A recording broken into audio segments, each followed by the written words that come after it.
you don't like vinyl on your face, feel free to put a towel underneath. But if it's okay, you know, don't. Just pay attention to that. You know, you can put a scarf or something on there. It's just if people, you know, and you're not going to sleep there, so don't worry about dribbling on the vinyl.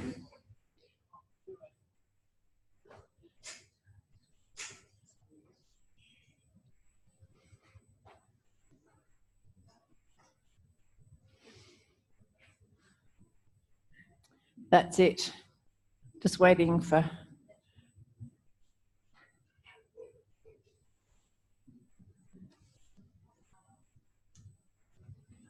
So get a sense of... it's a fairly big question, but what is this position? What's its influence on you? Yeah. Yeah, we'll go into that a little bit. So there's some explorations to do now about setting up a more exact version of the position, but just however you find yourself and whatever the height of the table is at the moment, just find that, as imperfect as it may be, and then we'll go through a process of refining. And I'll remind you about this. You know, when you're setting somebody up for an FI, it's the same process. Okay. So now straighten yourself up so that you're on your knees, so you're standing on your knees, so you're not lying on the table. And start noticing a little bit about where you are in space. Now, if you can do this with your eyes shut in kneeling, do so. So sensing rather than seeing. If you feel a little bit unbalanced, your hands can be resting on the table, or you can keep your eyes open. So just now monitor that you're on this rather unusual base of support in a standing position. Preferably eyes closed if you can. And can you get a sense of your hip joints and where they are in relation to your knees, which are the primary weight bearing? So you're weight bearing on your knees rather than your feet. So, you know, you've done standing ATMs where you sense your hip joints and you're finding the top of your hip joints when the bottom of your feet are the base of support. Where are your hip joints in relation to your knees as the weight bearing?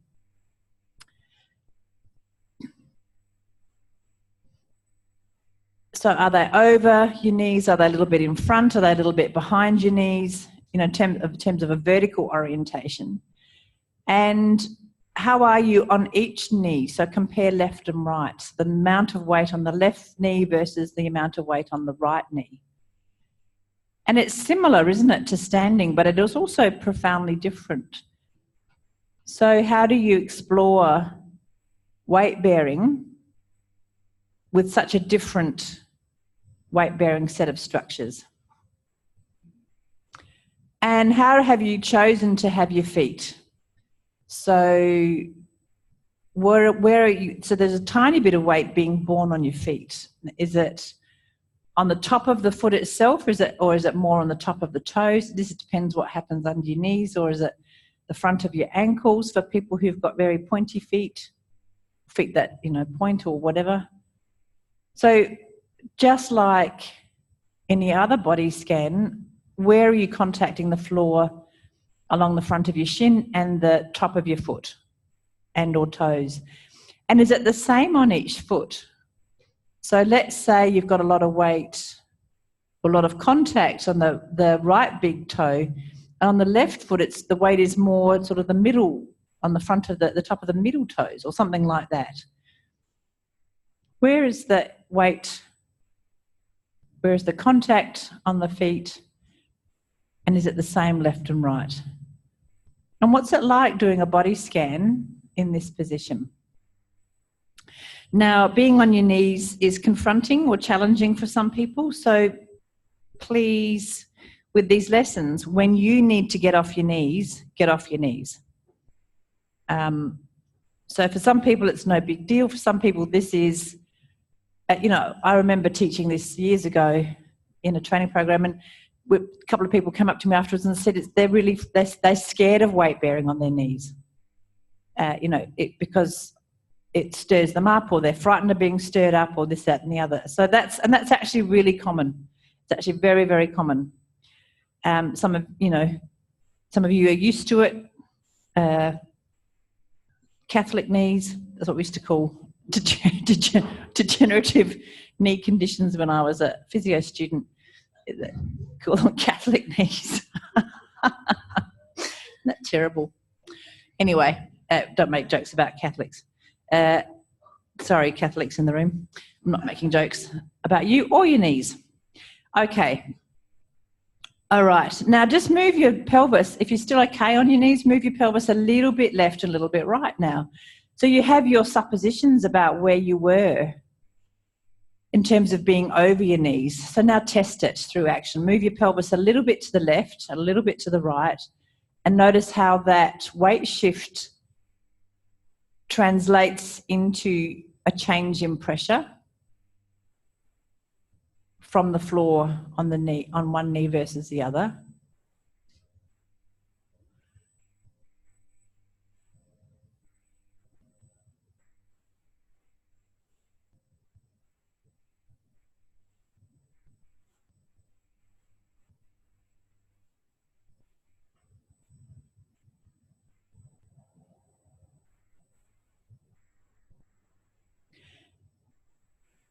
And leave it for a minute and just notice again, where do you settle?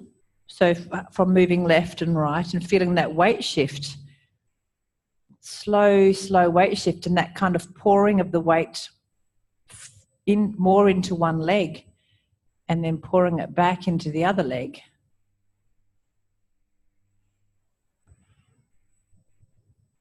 And come back to where your sense of symmetry / familiarity, it may not be the same thing.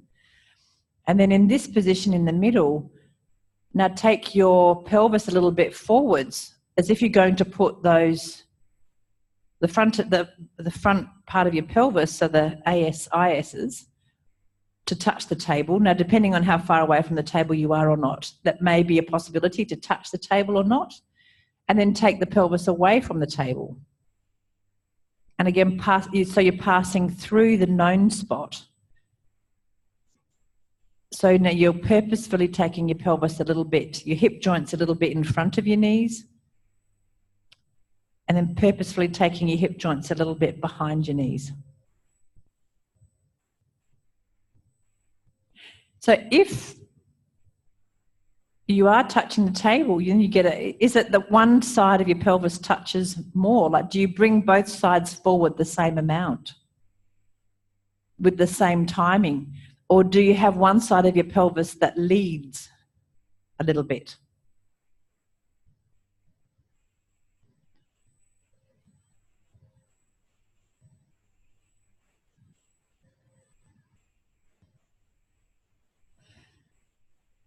Good, and now leave that, and because this is going to become a bit of a routine, ask yourself what and how do you need to rest as a full rest. So obviously you're taking your little mini rests, but what would be a way where you could get some satisfaction in your rest? Is it popping your torso on the table and resting over the table, or do you actually need to get off your knees and on the floor? So feel free to make that decision for yourself and take that full rest. Rest what you need to.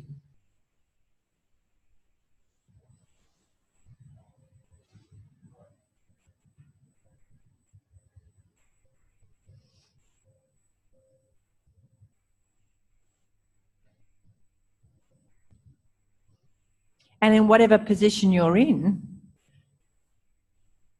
check in with yourself. How is it to be here? How is it to be starting an ATM? How do you find yourself? How do you feel about the green carpet and the red spots on the green carpet?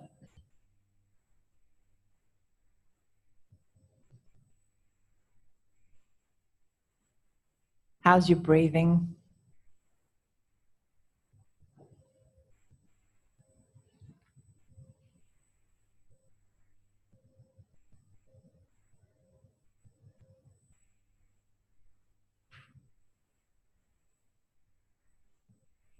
And how did you make that decision of what bits to rest? So what were the key pieces of information that led you to make the decision to adopt the position that you're in now? Let's quietly go through.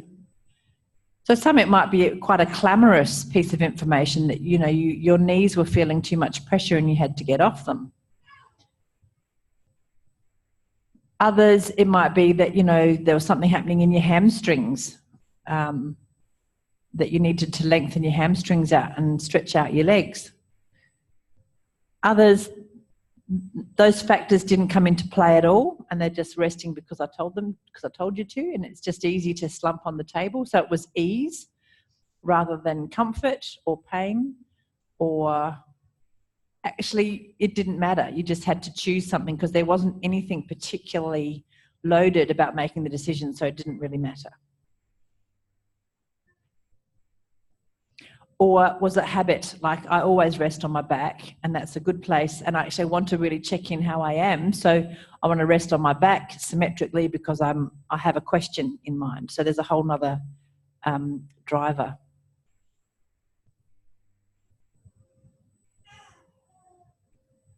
So it could drive you mad unpicking all of the decision-making things that you do, which is why we don't do it. It's why we make decisions quickly and relatively subconsciously. So bubbling it up to the surface is not always a pleasant experience. It can feel pedantic and tedious.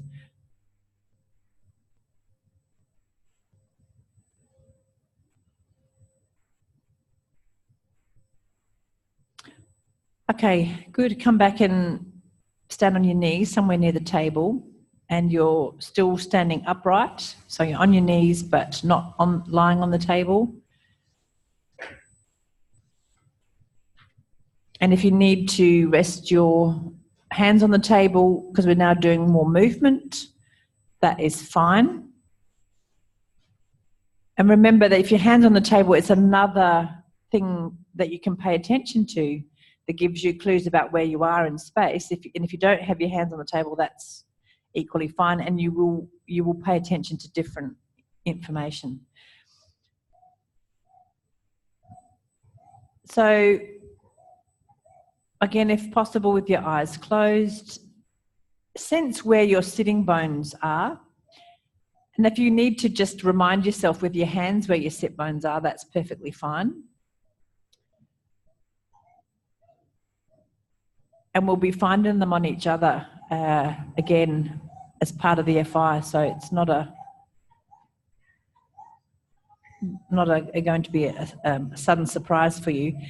And now leave your sit bones, so your hands, but keep them in your mind's eye, and begin slowly to take your sit bones in the direction of your heels and back again. And do it a few times very slowly. And it's like you have the intention of sitting, but you're not going to sit, but you have that intention. So catch that, the initiation. How do you initiate that movement? Where does it start?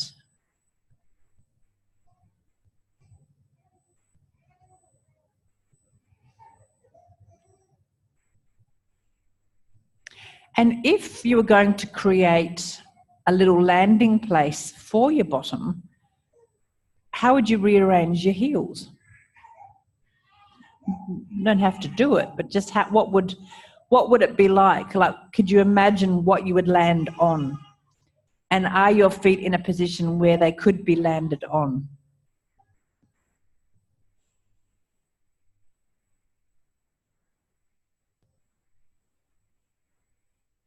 So would it be nicer to land on your feet if you were going to sit on them with your toenails on the floor? Would it be with your heels maybe turned out more or in more? And people do both. What would make, I remember working with a little boy who couldn't sit like this for a while. So we used to pretend that his heels were little eggs and he had to sit on them gently to warm them. And then he had to sit between the heels. So try those things just without actually putting weight on, but what would be a kind of receptacle of intention? And when you've done that gently with your feet, tried a few different positions, you can go ahead and actually sit on your feet if that's comfortable for you. And it may be that you do want your hands on the table to make the landing slow so that your heels are very precious eggs.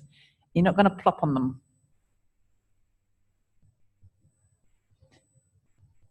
So some of you do sit on your heels. So you'll have a habit around this.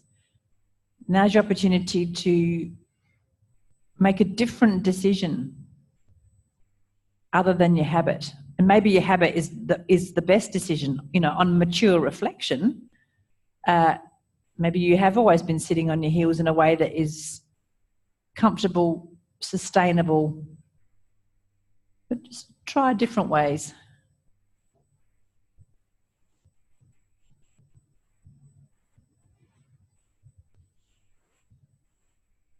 Only going as far as is comfortable. So if this is not something that your feet or your ankles don't like, or your knees don't like, or your hips don't like, the most amount of learning is in the first couple of millimeters anyway.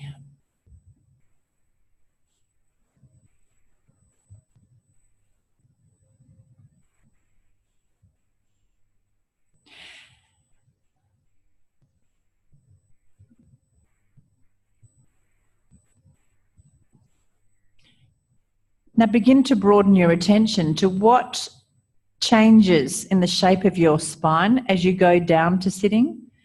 So therefore you're also actually, what's happening to the pelvis, the position of the pelvis relative to the spine. So there's that, be a sense of folding, but what does that do to the shape of your back and the lower back?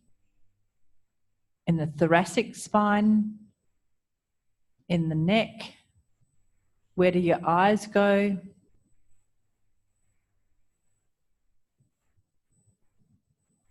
Is there a responsiveness in your spine?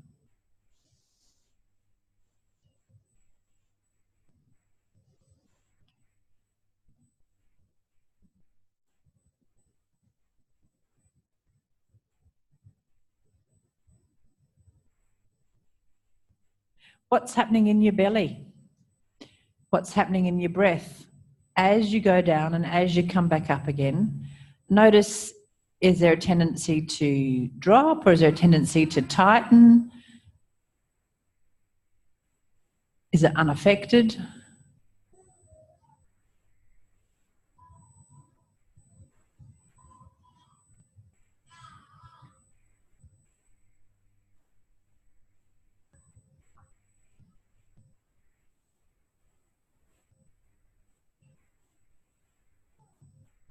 And how is this similar and different to sitting on a chair?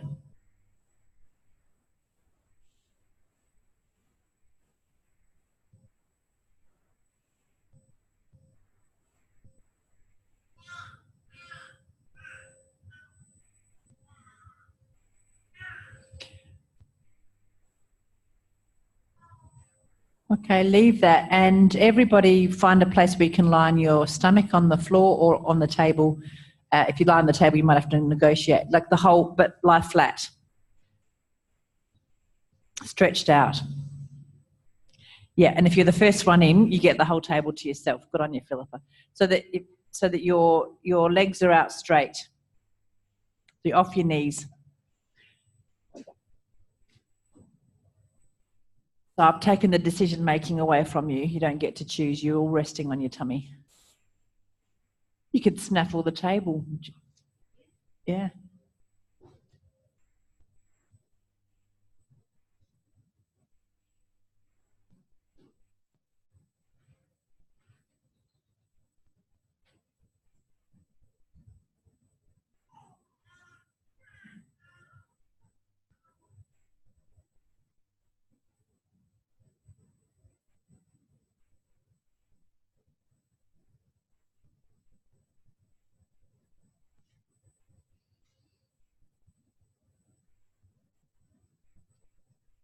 And take the time to notice the influence of those movements.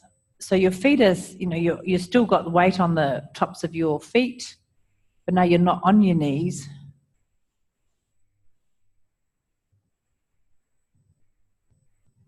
And your torso is supported by a horizontal surface, but your hips are open. They're straight, they're not flexed. So take a moment to contrast what this position evokes in you as a general sort of statement. It could even be as simple as a thumbs up or a thumbs down.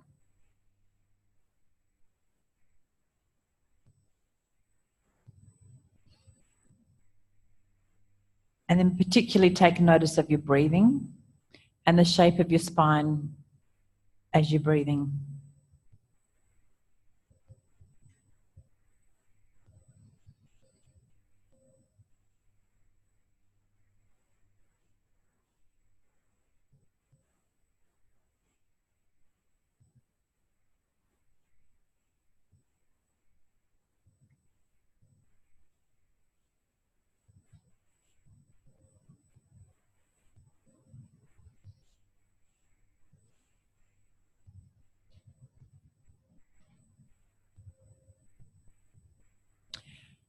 Good, and come back up to the kneeling position. So you're kneeling next to the table.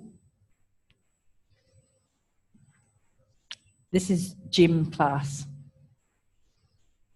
We've sucked you in. You thought it was the Feldenkrais tribe, but actually it's gym. Huh? Jim's kneeling. I'm like Jim's mowing. Not that kind of Jim, Kevin. GYM, Jim. Jim's kneeling. It's a franchise. You can buy into it. Jim's kneeling. Yeah, Jim's Feldenkrais. Yeah. I can't recall having a gym in a Feldenkrais training. Anyway, all right, so you're standing on your knees. You can rest your hands a little bit on the table as you like. And notice again the shape of your feet on the floor. Now very gently, just take enough weight off the top of your right toes so that you can slide the whole of the right foot a little bit out to the right and back. So basically the foot stays in the same line as the shin bone, but you slide around it. So you're actually pivoting on the right knee and sliding the top of the right foot. So let's say you've got the weight on those, the toenails fairly evenly on the right. So that weight stays roughly the same, but the whole caboose slides out and you are pivoting on your knee. And you can notice the local effect or influence of that movement.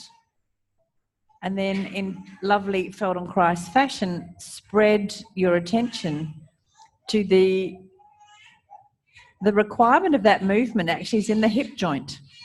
What do you sense in the hip joint? And then what do you sense in the pelvis?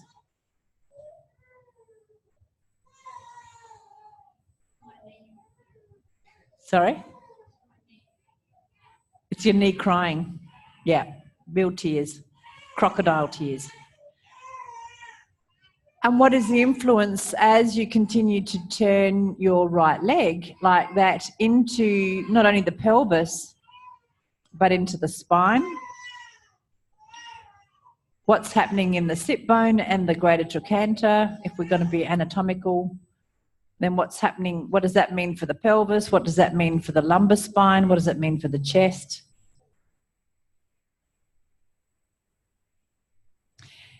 Now, for some people, because you have to slightly unweight your leg, you might get a bit of cramping in your hamstrings at the back of your thigh. So just notice that.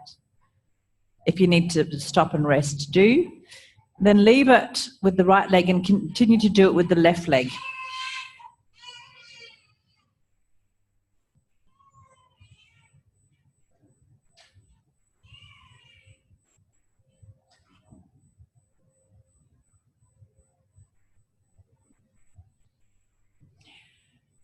What's happening in the rest of you, so you can look at the local contact changing,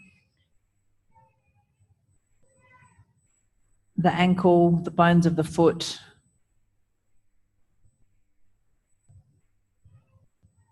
What do you sense in the left hip joint? And then what do you sense the influence of that going up through the skeleton to the pelvis, into the spine, thorax, the ribs, shoulders, head, eyes? Is there a difference between sliding the right foot and the left foot?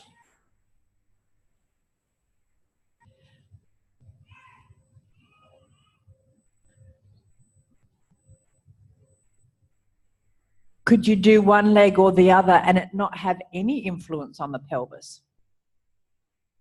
So for some people the pelvis moves, for some people the pelvis doesn't move. So try on your colleagues' other, alternate decisions. What's it like to swing your foot out like this and not move the pelvis? What's it like to move the pelvis? Why would you make one decision and not the other? What is the difference?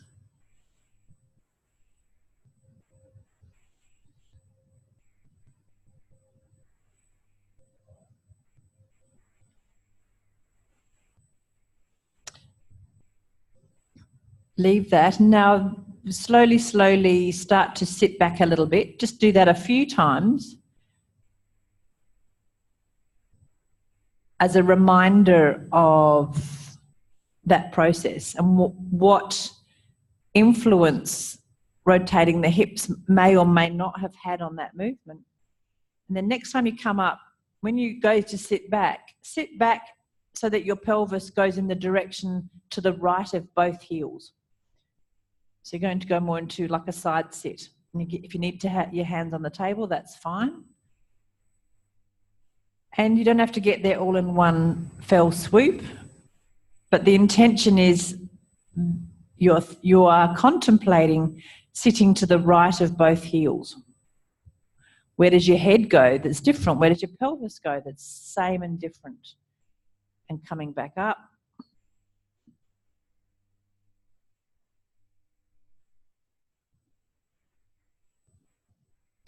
And then next time you come back up, aim your pelvis a little bit in the direction to the left of both heels. And how far you go is up to you. How far do you need to go for this to be informative, to make sense?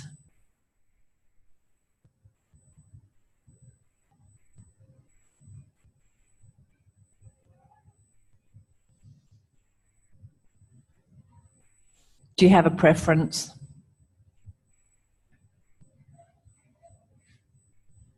Undoubtedly. It's a question of whether you can sense your preference or not.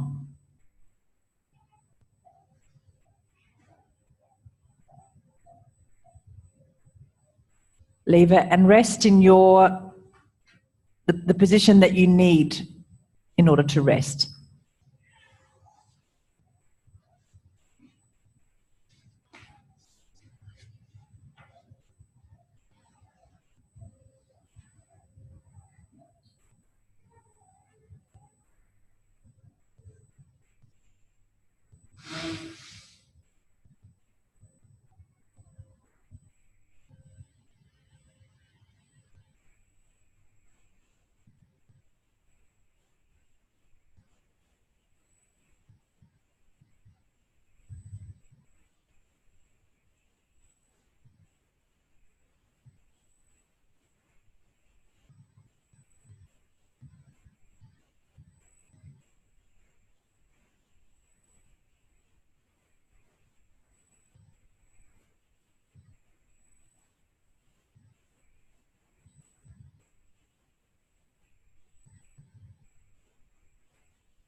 Okay, come back to your knees.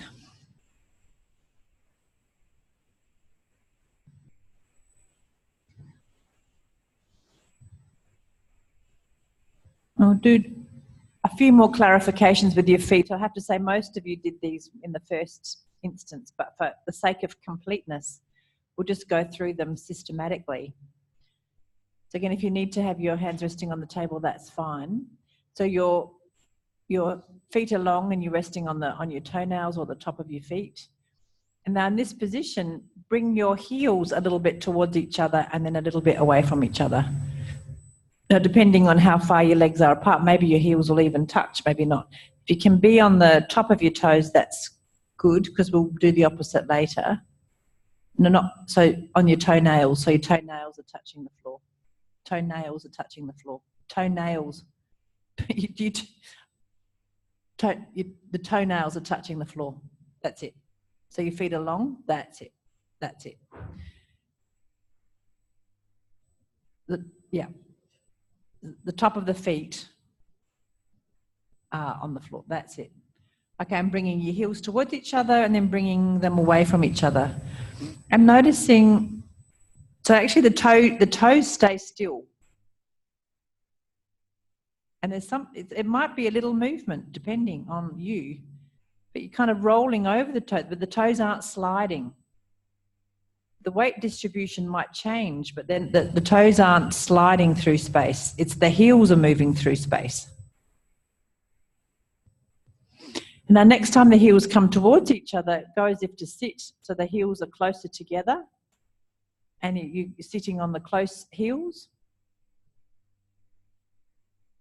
And for some of you, this is what you do. And the toes are kind of fanned out. Then next time, take the heels away from each other. So you're sitting between the heels more. So that's one kind of option, which a lot of you were exploring earlier.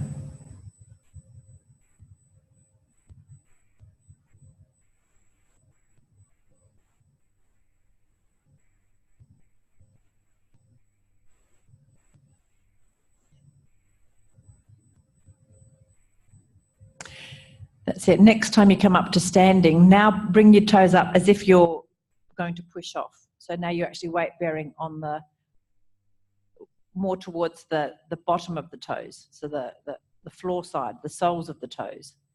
Now if that's sore on your toes, adjust. Go, find an approximation. It can be a little bit demanding particularly on the big toe. But find a place where you can, as if you're going to, like a push off, like a getting ready to sprint kind of position. So this is some people's preference, actually. Now, and in this position, is your weight more on the big toe or more on the little toe? Is it the same on the right and the left? Try that a few times. And then go back to sit. Keeping as much as possible your heels and your toes and your knee kind of in a line, so that your heels aren't closer to each other than the toes. So just try in the middle first. How many times have I said just? 1,000,000. Driving myself kooky.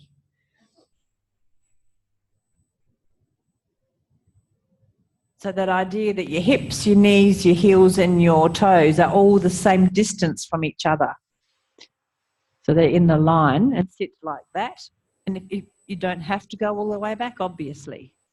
For some people, this is actually their preference. Why would they decide this is their preference to sitting on their heels?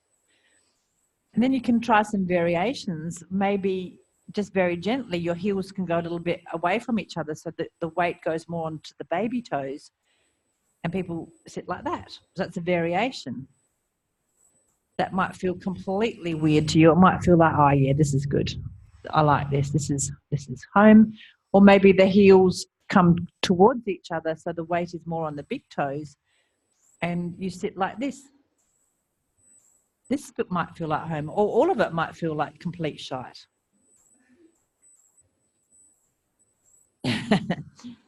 So all of you make a different decision about this because you've got different factors that come into play that lead you to a tendency to choose one way rather than the other. Good. Rest when you need to. Just rest in a simple way.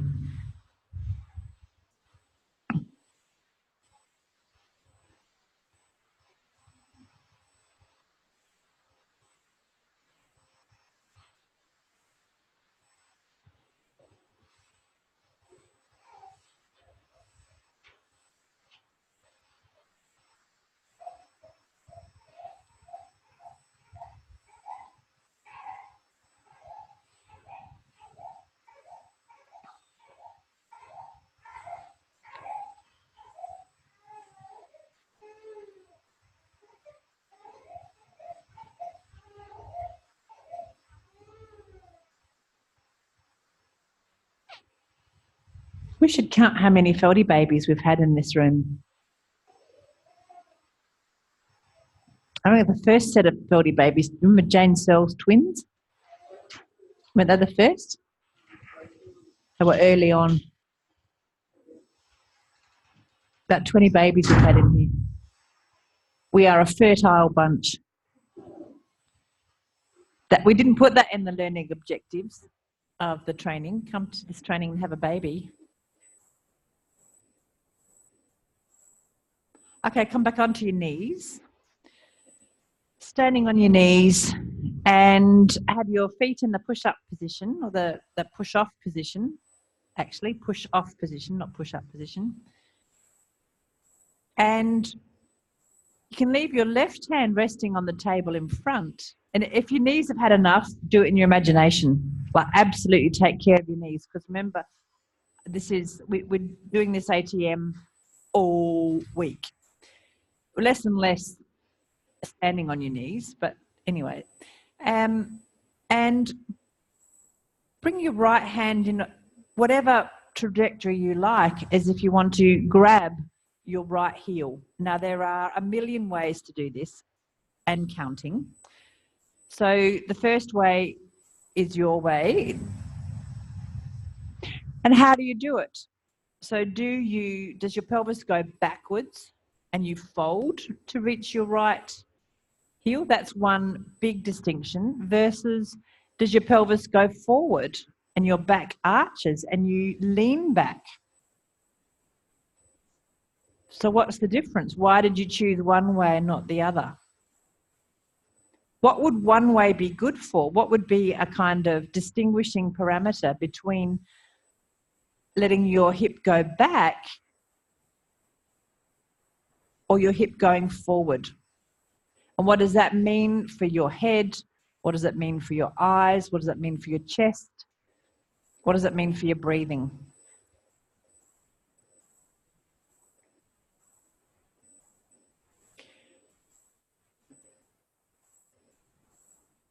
And what shape does your hand make to hold your heel? Is your thumb on the outside and your fingers on the inside? Did you think about that detail? No, you just did it. Why did you make that decision?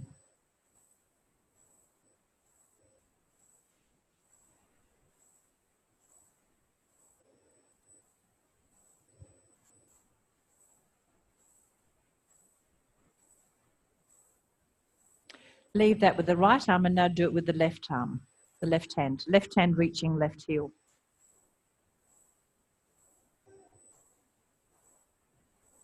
And again, what was your spontaneous move? The pelvis goes back or the pelvis goes forward?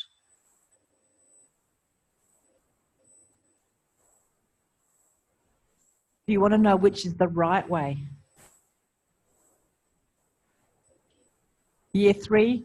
Da-da, there is no right way. You know the answer. You weren't fooled. Can't suck them in. Oh, gosh. Where's the fun? Where's the fun of you guys? I can't, make a joke at your expense. Dear me. And when you do this, do you keep your knee, hip, heel, toes in the same alignment, or is there some adjustment? Can you keep it in the same alignment? Does that make a difference?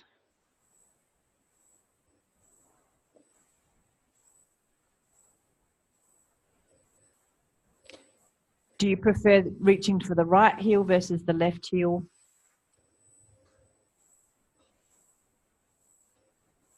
Rest for a moment.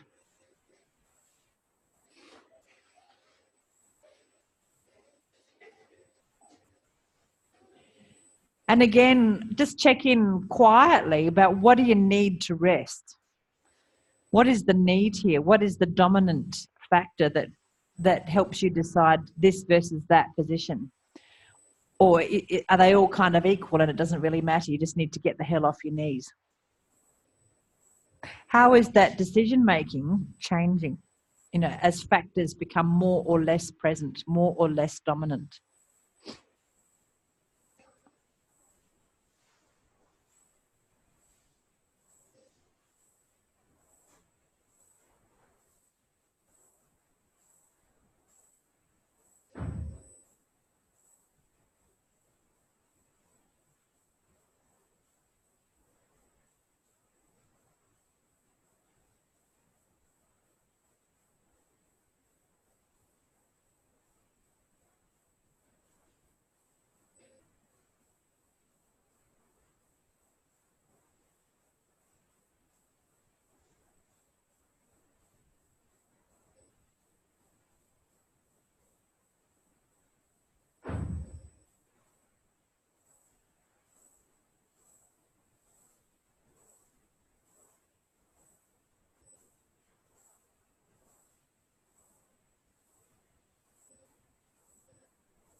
Come back to the table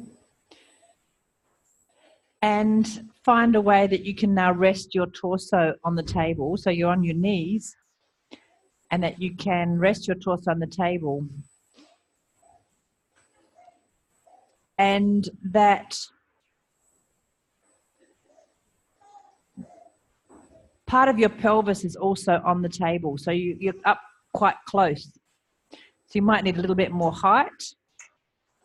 So it's not that you're a long way from the table and you're just putting your belly on the table, but that there is the front part of your pelvis can somehow make contact with the table. And we'll refine this more and more over the week, but getting a sense that this is not just your belly on the table. It's actually part of your pelvis has given its weight.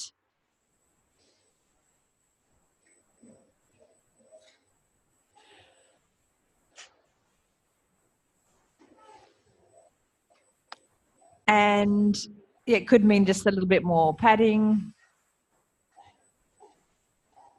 under your knees.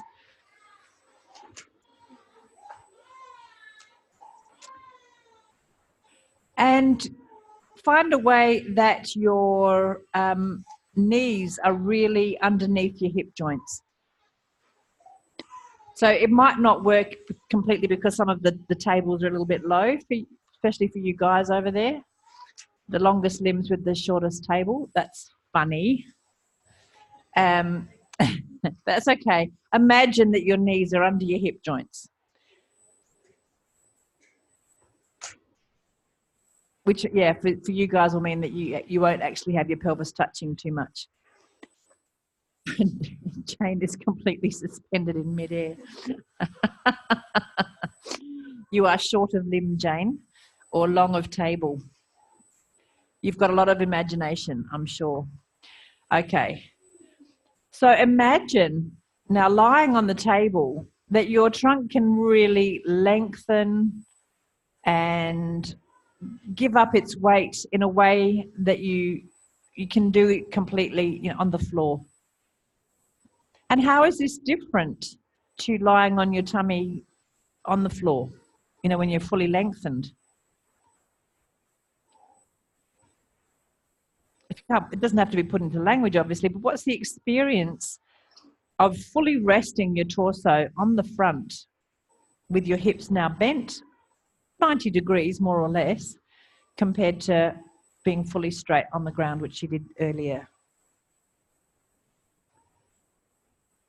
Now imagine that somebody finds your sit bones and lifts them a little bit towards the ceiling. So your pelvis is tilted forwards and your back arches a little bit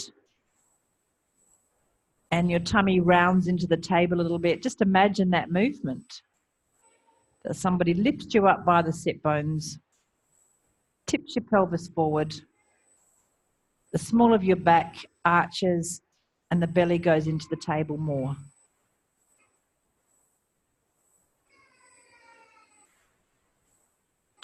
Now imagine that they similarly push your sit bones down towards the floor more. The pelvis rolls backwards. The back maybe flattens, maybe arches backwards, and the belly comes off the table. Imagine that movement, as imprecisely or as precisely. So the sit bones going towards the floor, the pelvis rolls, it's a backward tilt. The back rounds and the belly comes a little bit off the table.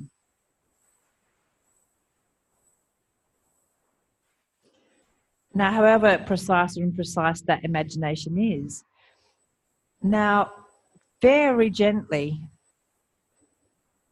bring your toes to standing.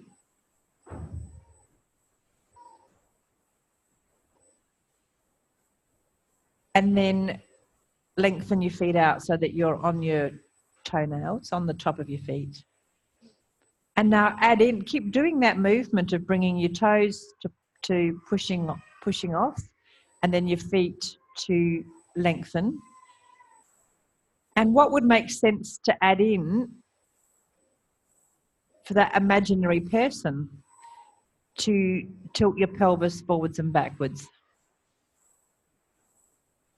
So maybe it's something like, as your toes come up to pushing off, that you feel like your back arches a little bit more, like backwards. And then as your feet go flat, your back shortens. Try that way.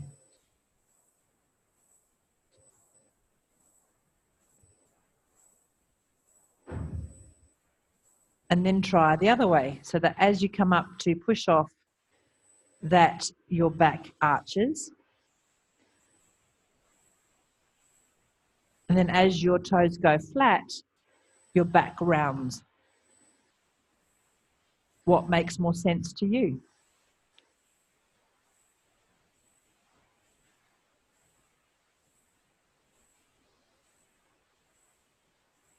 Maybe go fast. What happens spontaneously in your pelvis when you go fast? So your knees stay on the floor and your feet are going from standing to lying flat to standing to lying flat. So your toes are pointing, coming up, pointing, coming up.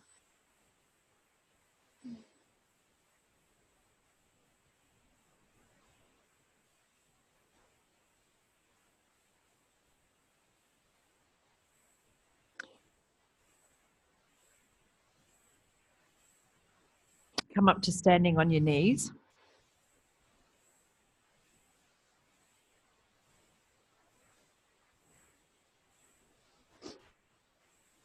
And a few times sit back towards your heels, however your feet are, however you want them to be. Sit back towards your heels. So go straight back once or twice. And then the next time go back to the right.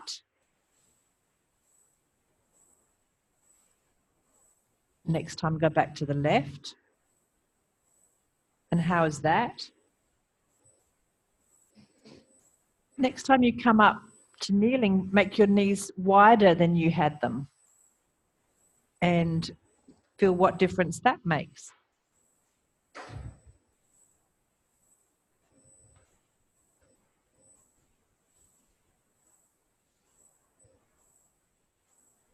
So having your knees much wider might mean that there is a certain way that you would prefer to have your feet with your knees wide.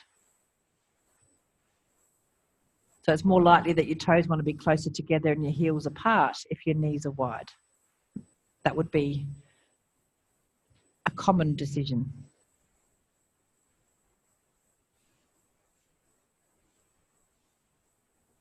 Where does your head go to make this easier?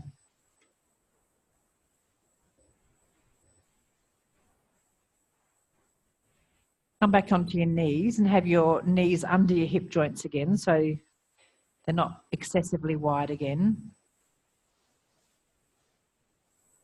And a few times bring your pelvis more towards the table and back.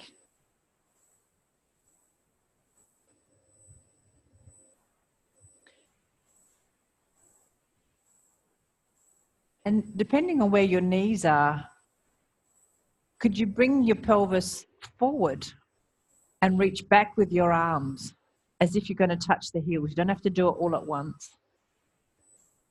So you might have to adjust where your knees are so that your pelvis, whatever your pelvis needs to do. How would you find a way for your pelvis to go forwards so that your arms could dangle back towards your heels?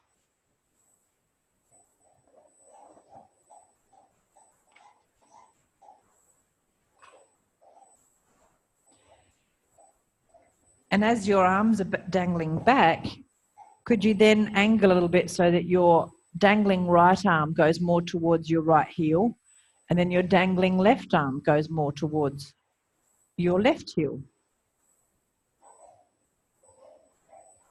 And you find a way to balance. Where does your head go? Where do your eyes go? So that the left hand can kind of drop.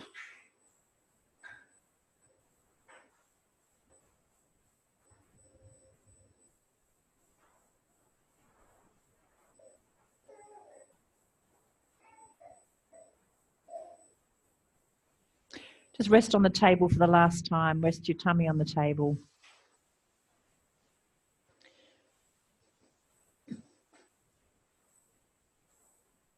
Maybe one more time, think about your pelvis tilting forwards and backwards.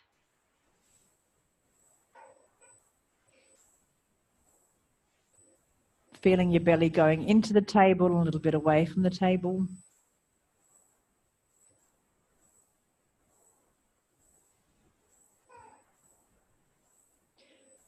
What's it like to breathe into your belly when your torso's on the table? What does your breath do to the shape of your spine?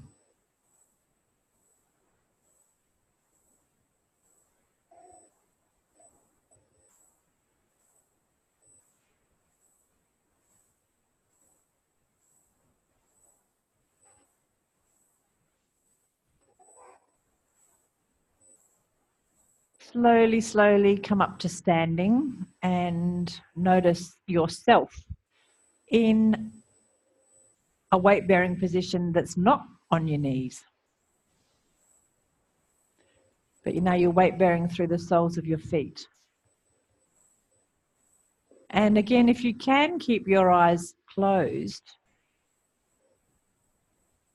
remind yourself what it's like to feel your hips over your knees and your knees over your feet now in one line, not in the 90 degrees. And move your weight a little bit left and a little bit right.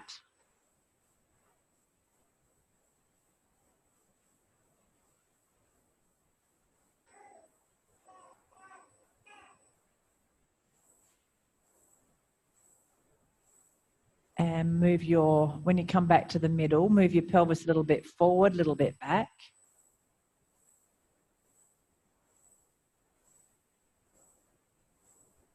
And is there an echo of that idea of sitting back as your pelvis goes back?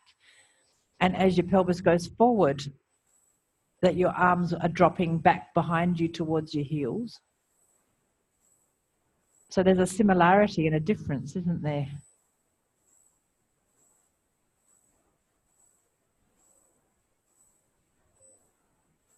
Yeah, and you can, as if you're going to sit more to the left or sit more to the right. So someone's put a chair more to one side of you than the other.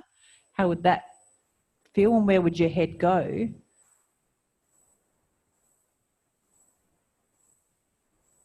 If that were the case. Beautiful. I always forget how nice it is to teach you lot Joe Blow Public, we love them, bless them. But my word, you do ATM so nicely. Okay, have a little walk. Take that pelvis and those, whatever you've noticed in those explorations, what interests you that you want to see, want to sense, want to feel. What does that have to do with walking? Does it have anything to do with walking? The answer is yes, FYI. But you know what you, I don't know what it is. I'm dumb. You figure it out. You tell me.